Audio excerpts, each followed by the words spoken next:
Huyo jamaa huyo Hippolyte Kanambe Kazemberere, mtoto wa Kanambe, si Mkongomani, bali frappe biabo tu wale wazungu, na yeye ndo aliua nani Laurent Kabila. Ni huyo Banji.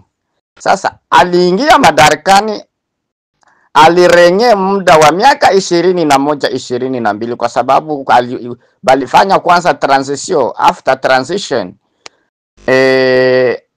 akarenye miaka 18 iko madarakani, iko kibaraka cha Paul Kagame pamoja na wazungu. Akaiba Kongo, akawa tajiri, akaleta wandugu zake Watusi hizo ngotani za Rwanda, akaziingiza katika government ya Kongo, akasaliti Kongo, akawaweka wakawa wengi. Kumbe alikuwa na prepare juu yeye ndio Mtusi, ndio mwenye alikuwa rais wa Kongo. Kumbe alikuwa ana prepare akiondoka madarakani ataanzisha uasi kupiganisha government ya Kongo, kuua wakongomani ili aendelee tu kukaa madarakani ili akarudi tena madarakani. Sikia nikuambie kitu kimoja, Hippolyte Kanambe, mpaka Yesu atakaporudi hautarudi madarakani tena katika Jamhuri ya Kidemokrasia ya Kongo. Hilo usahulike. Mtu anapashwa kutosheka. Sijawahi kuona Rais Mustafa sawa wei uondoke madarakani eti nataka tena kurudi madarakani. Usizani kama ni nchi ya Wanyarwanda, si nchi ya baba yako Hippolyte Kanambe. Ni nchi ya Wakongomani, haiko royaume. Usifikiri ya kwamba utakuwa Leopold. No. Hilo halitawezekana. Na shetani iko anakudanganya kusema ya kwamba utarudi madarakani. Hilo usaulike. Until Jesus come, hautarudi tena madarakani. Mtu anapashwa kutosheka. Ni aibu. Ni aibu kabisa.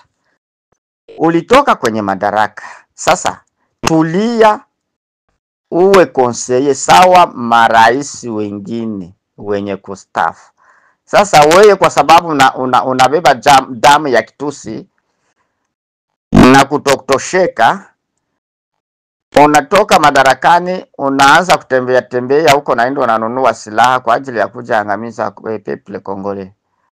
Jeshi, magari yako iko na somba, wanakamata sima wanaweka yulu bunduki tini.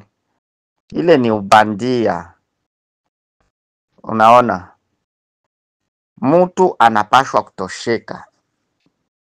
Unashangaza kabisa ulimwengu. Rais Mustafa unaingia katika kirebeli ili upiganishe taifa ambalo umeliongoza, urudi tena madarakani. Aoni kama ni aibu. Unawasili Goma.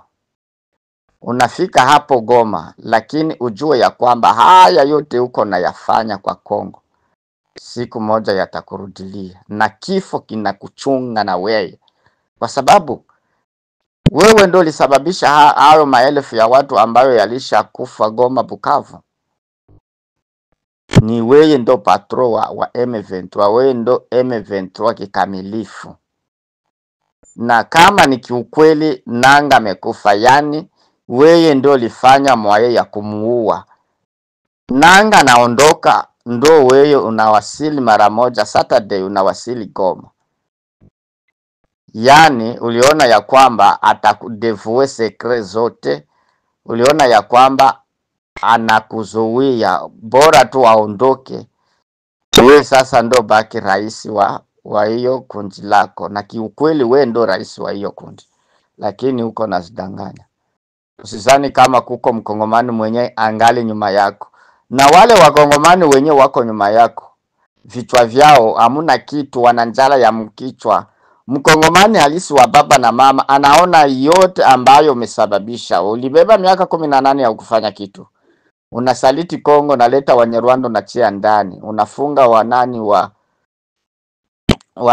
wa Kumbata. Ndo sasa leo hii uko nakutana wakongomani wengine wako nyuma yako. Ni kukosa akili. Mtu mwenye iko na akili timamu awezi akawe nyuma yako wewe Hippolyte Kanambe. Wakongomani hatukutaki tena. Wale ambao wana njala ya mkichwa ndo wenye wako nyuma yako, ni kukosa akili. Lakini hatuna kazi na weye tena. Sishinde huko na danganya pepele Kongole, wendo danganya hao wa ndugu zako wa Nyarwanda. Na siku yako ipo tu.